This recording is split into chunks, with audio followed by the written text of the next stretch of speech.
Thank you so much, Jenna, for the great remarks and the introduction. As Jenna has said, my name is Sopani Neba, and I'm the program manager for AAA. Basically, I think I manage all strategic planning and organizations with organizations which are registered within our program. If we haven't met with some of you, I think it's great that we are meeting for the first time. We have an hour, so I think I'm not going to spend much time introducing the topic. I think I would just, spend a minute just to highlight how the group session is going to occur. So first of all, there's going to be a presentation that would be maybe about 30 minutes or so, diving into the details of project concept development and the project cycle as prerequisite strategy tools that you can use in order to drive your projects or organizational overall strategy. So this is the beginning of a series of 3 trainings. So I would encourage you to attend all the three training sessions because they are intertwined and would lead to one solid bank of knowledge. That said, I think I can cross over to Jenna so that she can play the presentation. After the presentation, there will be maybe about 2 or 3 minutes of questions regarding the presentation content. And then after that, we'll go into breakout rooms to brainstorm and discuss the key learning areas. Thank you so much. Jenna, please. Hello, everyone. My name is Sopani Neba, and I am the project manager for Animal Advocacy Africa. At this time, I would like to welcome everyone to this group session. This is the second group session in our series of leadership development training course. This group session focuses on project concept development and the project cycle as prerequisite topics for our strategy training discussions. Without wasting time, let's dive into the details of the project concept development and the project cycle. Firstly, starting with project concept development, maybe the biggest question to ask ourselves is, what is project concept?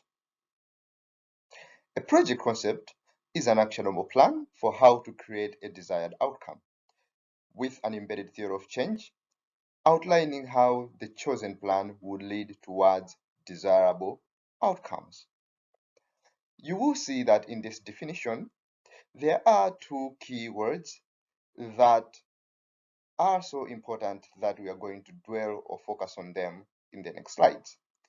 These 2 keywords are theory of change and also outcome. For you to know more details, I've referenced a link on this slide where you can access the information that you need to actually know more about definitions of project concept and all other valuable insights about project concept development. Let's talk more about project concept development beyond the definition. On this slide, you can see a process flowchart that defines the steps in the project cycle. You will see that in the beginning, there is project concept development, which we are going to focus on in the next few slides. But then before we do that, I wanted you to appreciate all the steps that are necessary in the project cycle. You first start with the ideation phase, which is the project concept development. And then from there, you move to planning. And then from there, you move to designing your project. Sometimes you can combine planning and designing as one step because they involve similar activities. But then after you have planned and designed your project, then you start implementing your project. As you all know that to dictate your impact and to dictate your process impact, you need to monitor your project. Therefore, when implementing your project, you tend to monitor the progress you are making with the project itself. And you remember earlier we talked about theory of change. These would be the tools which you are going to learn in due course on how they tend to be important when monitoring your project or evaluating impact.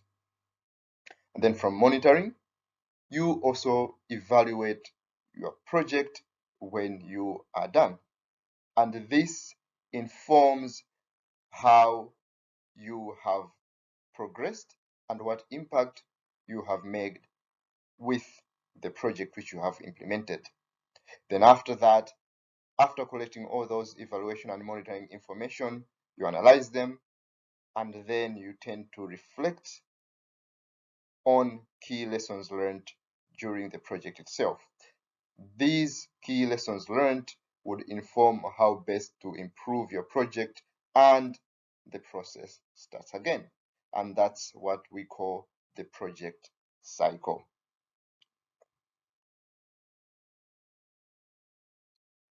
Now that we have gotten a snapshot of the steps in the project cycle, let's circle back to our area of focus, project concept development. Now we want to go into the nuances of project concept development.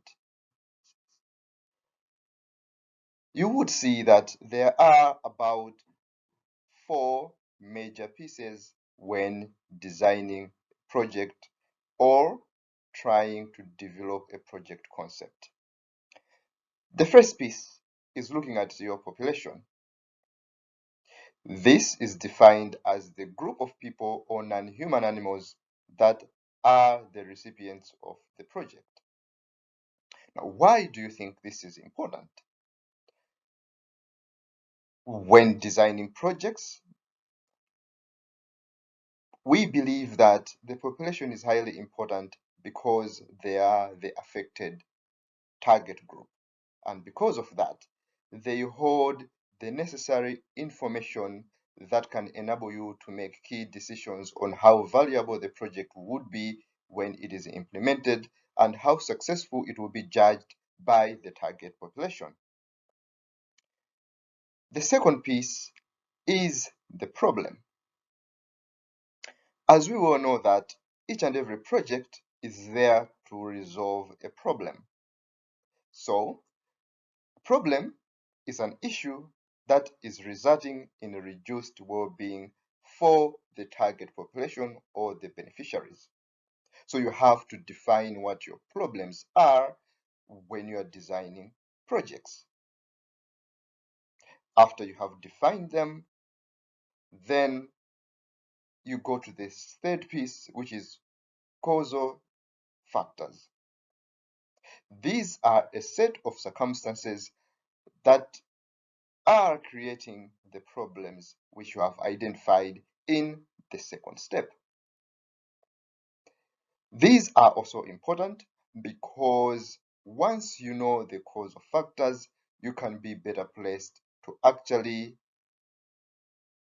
craft solutions that will resolve the key problems at hand.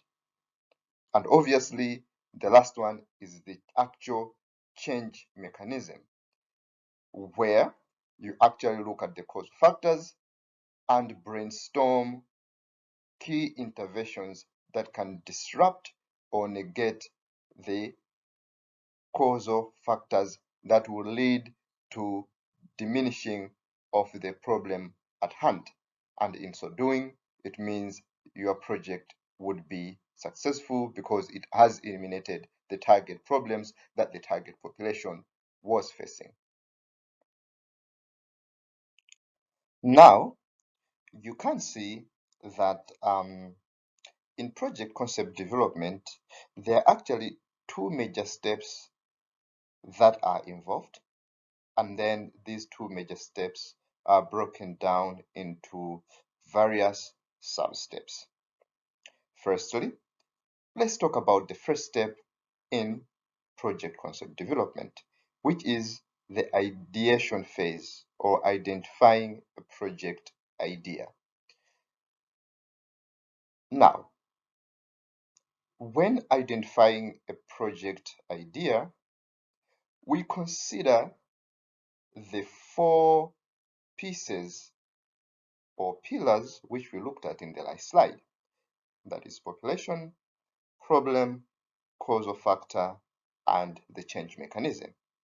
Now, when identifying project ideas, you have to know that each idea which you bring forward must have at least these four factors or four pieces put in together, because they will enable you to evaluate or assess which idea can be proven to be meaningful for us to adopt or to implement. I'm not going to dwell much on defining population, problem, causal factor, and change mechanism, because we have already defined them in the last slide or in the previous slide. We are going to dwell much on step 2. This step comes after you have allowed yourself to look at various ideas, and all these various ideas you have defined the target population, the problems, the causal factor, and the change mechanism. Now, moving on to the next step, you have to evaluate and choose at least one project. For example, you might have 4 project ideas which you have jotted down, and you have inputted all these 4 key factor areas. Then you'd like to assess step by step all these 4 key areas to ensure that you can arrive at a decision of which is the better idea to implement, which can make more meaningful impact. So firstly, in step 2, in the evaluation phase, you apply the ITNC framework, which stands for importance, tractability, neglectedness, and cost. So these are also the 4 key areas which you assess your project ideas. Firstly, you have to assess by importance. How important is the project? Would the project be able to create meaningful impact to the target population at hand? That's the biggest area which you also have to assess. Then from there is tractability. Can the project be scaled up and target even more populations that have got similar problems in various geographical areas, etc.? That's what we call tractability. And then, how neglected are these current problems? As you all know that there are a lot of efforts to eliminate problems that people face. In our line of project management or project implementation, we tend to choose projects that focus on key problems that have been identified and are also highly neglected, because if they are highly neglected, once you help to resolve them, they even make more meaningful impact. And lastly, or second from the last, is cost. What is the cost effectiveness that is going to be associated with implementing the project? Are the costs going to relate to the impact which you're going to create. Is the cost benefit feasible or is it not? I think that's also another key decision area which you have to think about or you have to assess before arriving at a conclusion of which project or project idea you would like to implement. Secondly, you also need to build a theory of change and identify crucial considerations. We are going to talk more about a theory of change, but roughly a theory of change is a tool that is used to ensure that you are guided towards an overall objective that you want to achieve, and that has sub-objectives that can be achieved in the short term possible, and key outputs that can help you achieve your program goals in the short term or the long term, that obviously would stem from the key activities which you have outlined in your project. So in a summary, that's what a theory of change is. We are going to talk more about it in the next slides. And lastly, you would have to test these crucial considerations in your project concept. Once you have done this, you will see that it becomes much more clearer on which projects might seem to be more valuable and more better to implement compared to the others once you have made these assessments. It puts you in a position to be able to know which projects are feasible to conduct or which projects are impactful to conduct, and be informed on the decision which you can make. Lastly, on project concept development, I want to just emphasize on the common mistakes that a lot of project design managers do that leads toward poor development of project concept notes. The first mistake is generalization of observations. Mostly, people do not tend to dive into the details or dig deeper into the information that is required for you to make informed decisions about a project. And because of that, most people who tend to create project concept, they base their own decisions on key generalizations. For example, we might know that in Africa, there is poor coordination among maybe stakeholders that are advocating for animal rights. That is a general statement. For us to dig deeper and see if this is really a challenge, we have to at least focus on relevant key information or data that can help us really know that this observation is highly important and is valid. Because if it is not valid, then it means your generalization and project implementation would not achieve the required outcomes. Since we have already started talking about digging deeper into tangible information that can help us make informed decisions, the second key mistake that people do when they are thinking about projects or designing a project is lack of sufficient information and research to support decision making.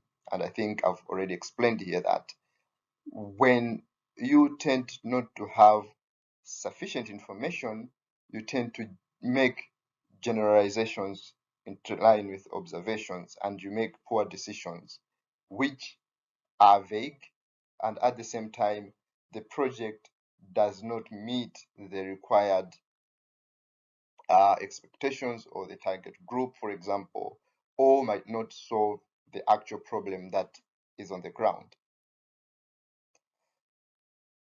The third key challenge or mistake that a lot of project design managers do is only focusing on one key thing and leaving out all other things when assessing problems and generating ideas. Remember, in the previous slide, we talked about having maybe 3-4 ideas and building up and defining those 4 factors: population, defining the problems, etc. Ideally, you are trying to assess which ideas or problems are real and are important to focus on. Now, most people would just look at one key idea or challenge and then they focus on that one, not knowing that there might be other ideas or key challenges that might even be more impactful if you focus on them, that can help you resolve actual problems. The fourth mistake is lack of consultations with stakeholders. And remember, we also earlier on talked about population. These are your stakeholders. Besides target population, there are also other stakeholders who have been involved in similar undertakings. For example, other charity organizations which maybe have implemented similar projects. They can offer valuable insights to the problems which you are trying to solve or to the project idea which you are creating. So you need to involve these stakeholders, the target group, similar organizations, government institutions, so much so that you are able to gather a lot of more insights that can enable you to make a decisive decision towards what you want to do. And lastly, and I think this is inherently common, simple biasness. People tend to be biased to ideas which they believe in, and automatically people would choose something which is of interest to them. This can also lead towards making or designing projects that might not necessarily tackle the real challenges on the ground, because naturally you are more leaning towards something which you are interested in or you like. So it is always better to manage biasness by making informed decisions through gathering key information that can enable you to make key decisions that will better solve your problems at hand.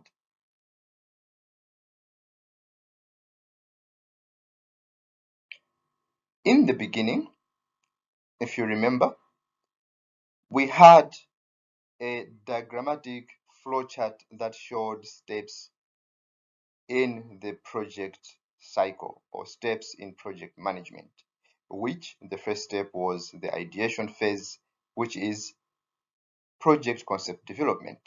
Now, I just want to take this opportunity to dive deeper in looking at these project phases, because these allow you to make informed strategic plans that can enable you to carry out your project in the best way possible, so much so that the project can make meaningful impact. Firstly, let's define what project cycle is.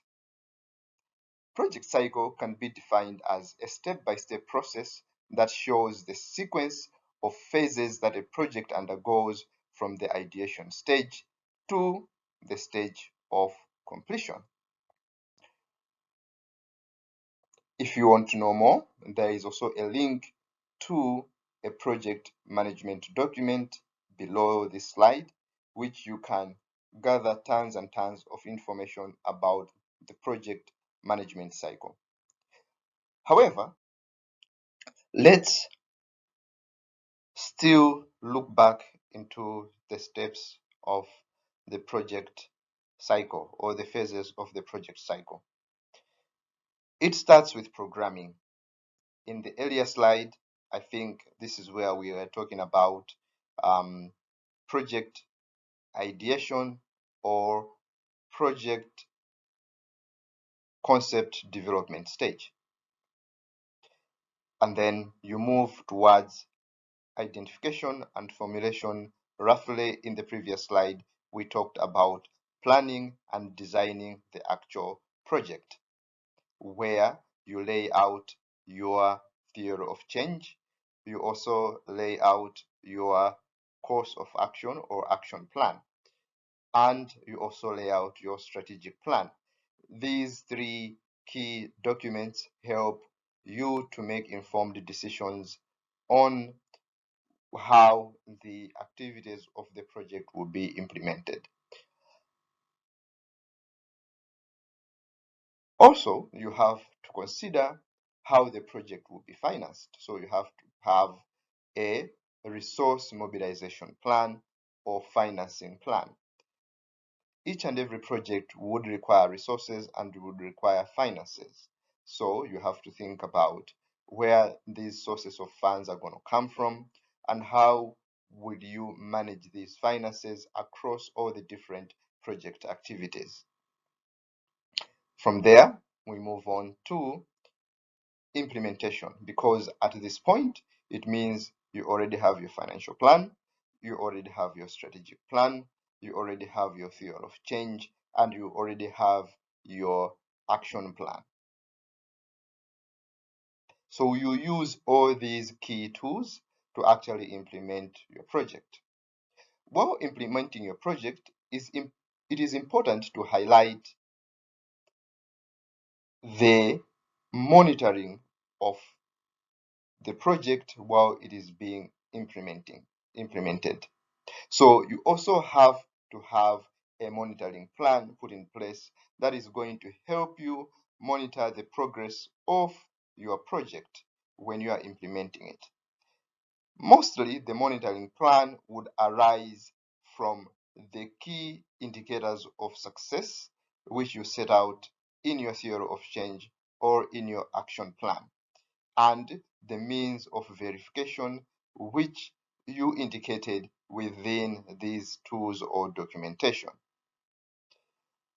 After implementation, you move to project evaluation. Now, project evaluation normally comes in after the project has been implemented. You tend to look at the impact of the project, which sometimes we call it impact evaluation. So when you are doing project monitoring and evaluation, there are basically two key things that we look at. Firstly, process evaluation or monitoring. Lastly, impact evaluation at the end of the project. Once you have done impact evaluation, now the information that you collect under impact evaluation will help you make key decisions, because this process tends to reflect on how the project was done and how the project can be improved in due course. So that phase is called a reflection, which will help you to improve the project or to make decisions on whether you want to continue with the project or you don't want to continue with the project because the project did not ultimately reach the goals that you intended to do, or the project doesn't really give the ultimate outcome which you intended for it to give. So roughly, that's those are the steps in the project cycle management. The biggest tool that we used in project management is called the logical framework approach. In line with the tools of management, you will understand that project planning and management tools provide the practical mechanisms which are relevant or which assess relevance, feasibility, and sustainability of the project itself and see if the project goals can be achieved. Now, as I earlier said, that the best tool that is used in project cycle management is the logical framework because it brings together all aspects of the project outputs, project outcomes, and then inform also short-term to long-term project goals. When we are developing a logical framework approach, there are two steps which we take. Firstly, we do the analysis phase, where we analyze problems and we tend to set out objectives and we also analyze our strategy.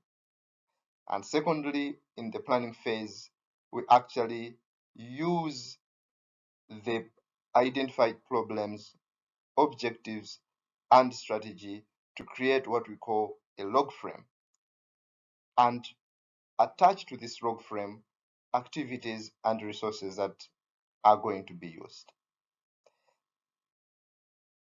I think it will become clearer in the next slide when I give out an example of a log frame and how all these are put together. Now, this is an example of a log frame or a logical framework where you define your overall goal, and then from the overall goals, you subsequently define your specific goals or objectives. And then from the specific goals and objectives, you also put in expected results or outcomes once you implement your activities.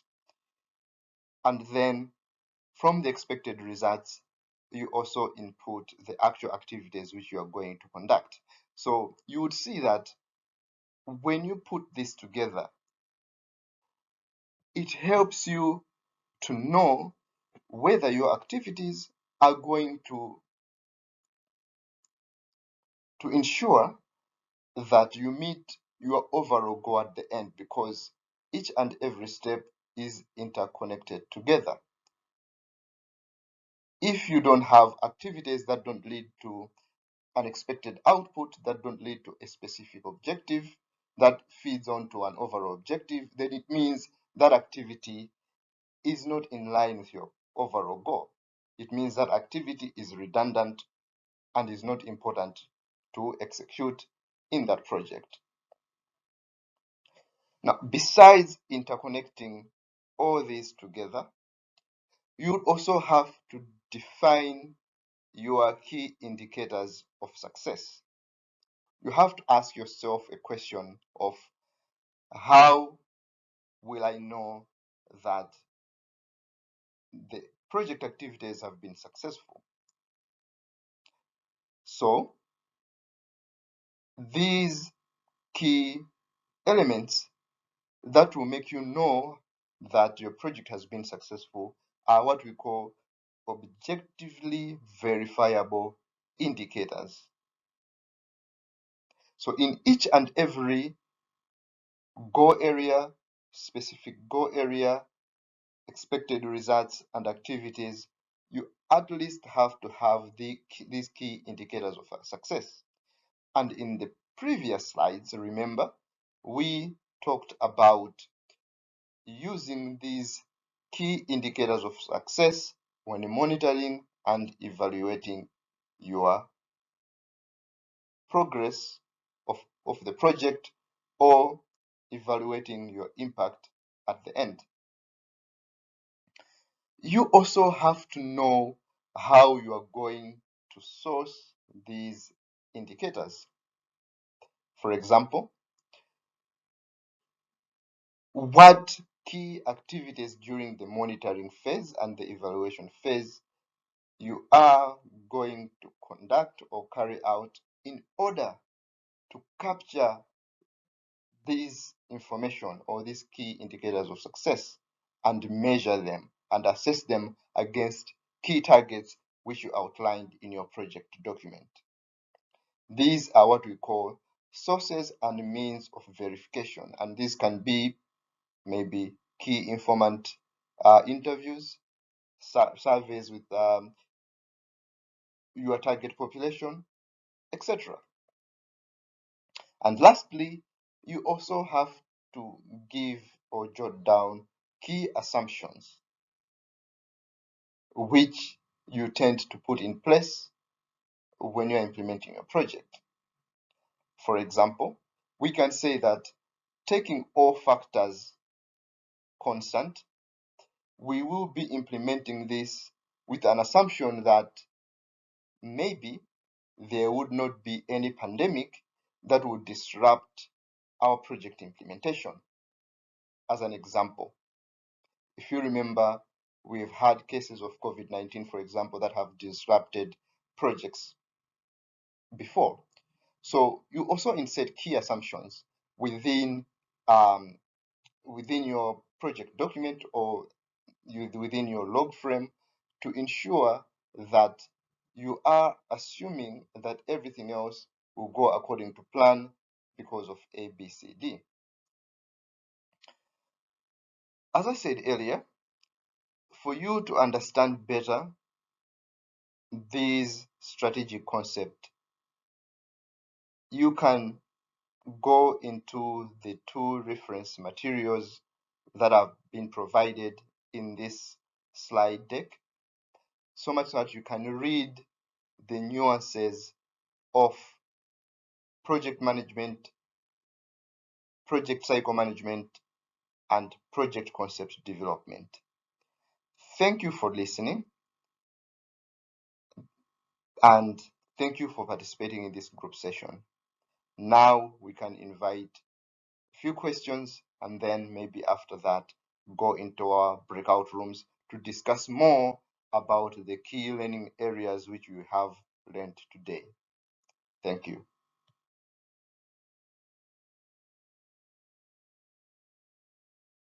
Thanks so much for putting that presentation together, Sopani. I think now you wanted to quickly do a group discussion before the breakout rooms. So yeah, the floor is yours for you to run the discussion. Yeah, thank you so much. I think at this point, maybe it might not necessarily be the group discussion per se, but more of, if there were any questions or points where people wanted to seek clarifications in terms of the content before we actually go into the breakout rooms to actually discuss on the contents and the practicality of adopting these concepts in our day-to-day work. I think the floor is open. Maybe we can take only about 2 questions or 3 questions, then we can go into the breakout rooms. Can I go with my question? Yes, Linda. Okay, my question is on the project cycle. I just wanted to know, is evaluation of the project a once-off thing, or can it be done during the whole process? Maybe like when planning, can we evaluate after planning, or can we make changes like after the planning, like you plan then evaluate, or you have to wait after you have completed your project, then that's when you evaluate? That's my question. I'm open to you. Yeah, thank you, Linda. I think that's a very brilliant question. I think, when we talk about evaluation, it depends on what we are referencing to. If you see in the presentation, I was referencing to the end line evaluation for projects. in a project cycle. However, I think we also have to understand that the process of monitoring and evaluation is an ongoing process, and there are two ways in which you can evaluate your project.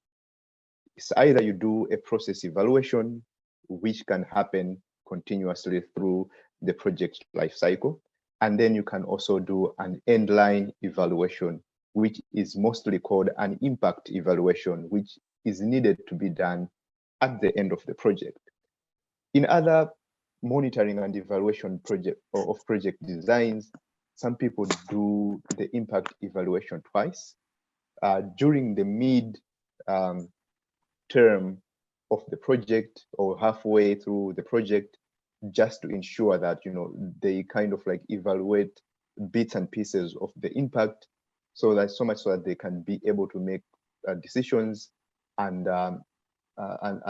improve the project implementation prior to the end of the project itself. So, I mean, it all depends largely on how you are designing your project monitoring plan, basing upon the need that you have.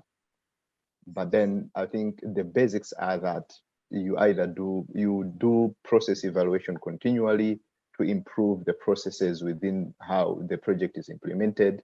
You can also do a midterm project evaluation, which evaluates impact, and an end-line project evaluation, which also evaluates impact, and then the cycle begins again after you have improved your project. Thank you. Thank you. Well clarified. Yeah, Dash, I think you have a question.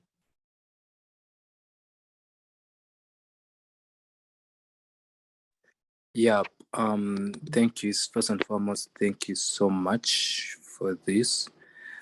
So I'll need some clarity basing on the logic model and the theory of change. So lately I've been so much invested into the logical model and trying to have it intercepted within my work and all that.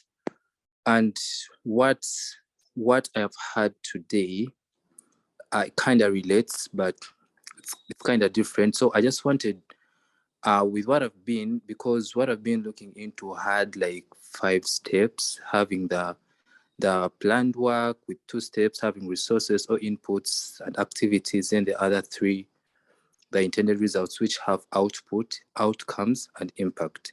And it kind of relates to yours. So my major question was the difference basically between outputs and outcomes.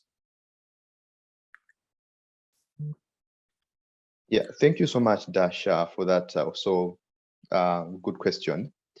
I think in the slideshow, I think I didn't draw much on differentiating between outputs and outcome, I think, which is very relevant.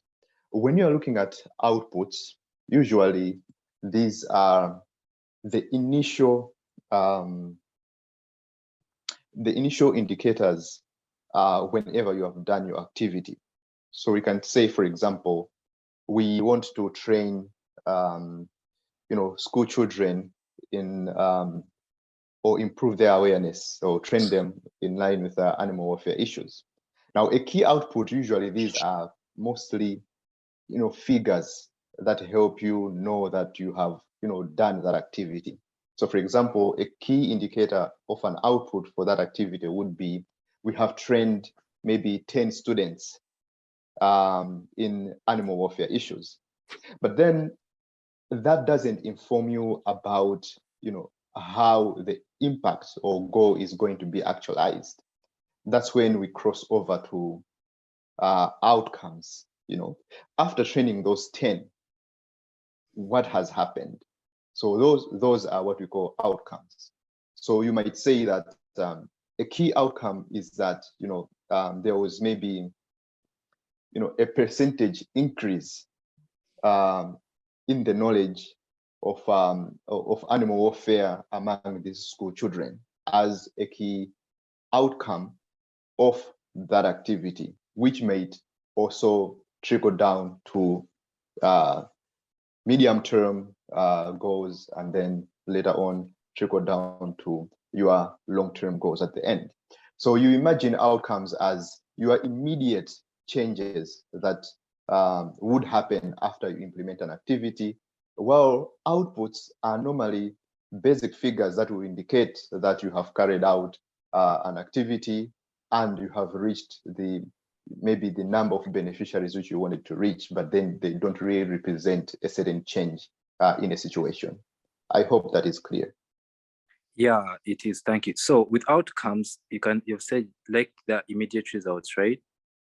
Yes, exactly. And then with the impact then? So yeah, so impact, mostly I think impact and outcomes are more related because, you know, these are intertwined, intertwined scenarios. As you see in the log frame itself, we are coming from an overall goal which we want to achieve, and then we break down that overall goal into certain other mid-term goals, and then from there on we go on to the outcomes. So all of that can be measured as impact in line with timelines, you know. So yes, outcomes can be impact, but then impact is kind of like a generalization towards towards each and every level of the project itself. I don't know if that makes sense. Yeah, thank you. Thank you. You can facilitate the last part and then we can close. Okay, perfect. Yeah, so welcome back to the main room, everyone. I wonder if maybe it's worthwhile, you know, if anyone wants to share one or two things that they maybe kind of learned or went over in the breakout rooms, yeah, or any feedback that you might have.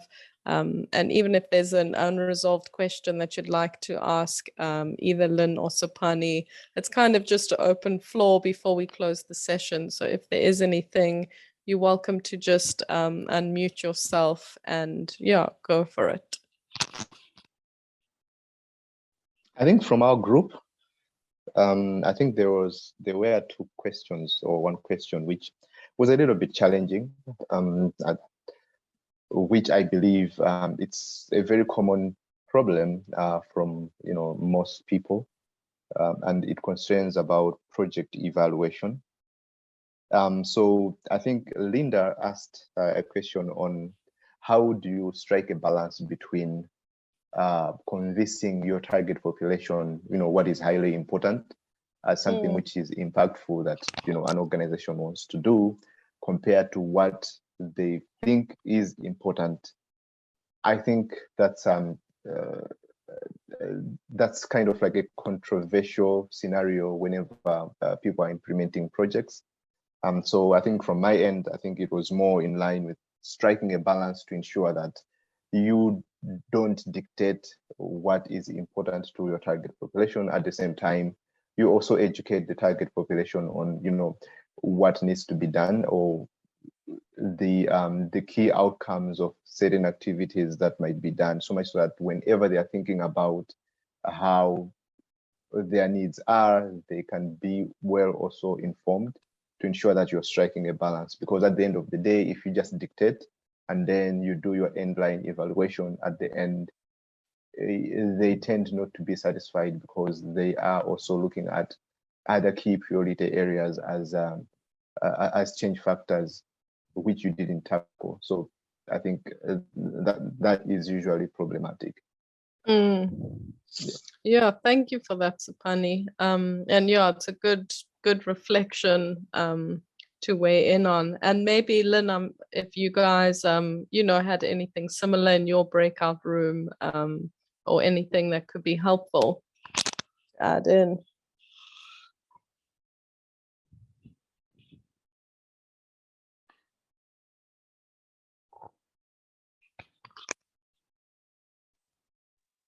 Yeah, I can just sort of chip in there. Yeah, I guess maybe in our group it was slightly different. We started off talking, just about like general project concept development. And I guess went on a slight tangent, more focusing on like a specific aspect of it. So we were talking, I guess, more about like the whole tractability aspect when we think about the ITNC framework that Sopani mentioned earlier in one of his slides. Yeah, and we sort of dive deeper into focusing on one of the organizations sort of like issue that they've been facing on the ground, especially something that seems that's more about like a general problem that they're facing in terms of like what the government is like enforcing, or like, you know, just policy changes that seem really difficult. And there was, yeah, just general discussion from the group about like how you know, the organization could like solve that, and like different ways to think about it. So yeah, we were just focusing on like a really narrow aspect, unfortunately. Also, I want to say to my group, sorry I didn't get to Nabasa. I don't know if you're here with your internet connection problem, maybe. But yeah, thanks to Dash and Haja for chipping in with the discussion as well. And if like anyone wants to continue the discussion later on, I'd be happy to do that as well. Yeah. Yeah, I think, you know, we're hoping that from these sessions, it really does help each of you as advocates with your organization. So like Lynn said, if there is anything that was unanswered that, you know, you kind of want a bit of further advice on, feel free to email either Lynn or Sopani, whoever group you are in, if there is something, you know, that's left uncovered that is important to go over. There are also the two upcoming training sessions that link with this kind of project development. That's the theory of change and monitoring and evaluation. So there'll also be more time in those sessions to go a bit more deeply into, yeah, just monitoring and evaluation and your projects in general, and how to keep developing them as you're moving forward. Yeah, so I'm not sure, maybe I'll just do a final kind of open floor if anyone has anything to add in. Otherwise, we can close the session if not.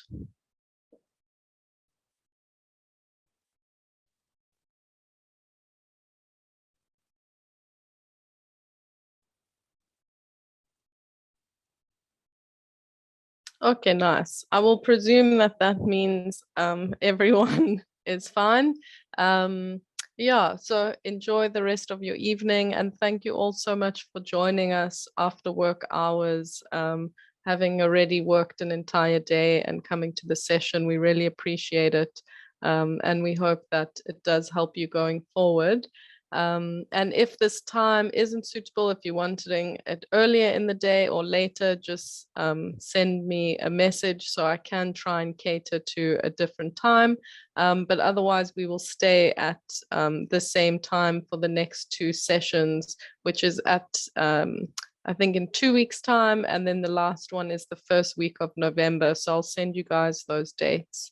Yeah, so thank you for joining us, and thank you so much to Sopani for putting so much effort into the content and making the presentation possible for us. Thanks, everyone. Thank you. Thank you. Thank you. Thanks, Bye. Thank you. Bye-bye.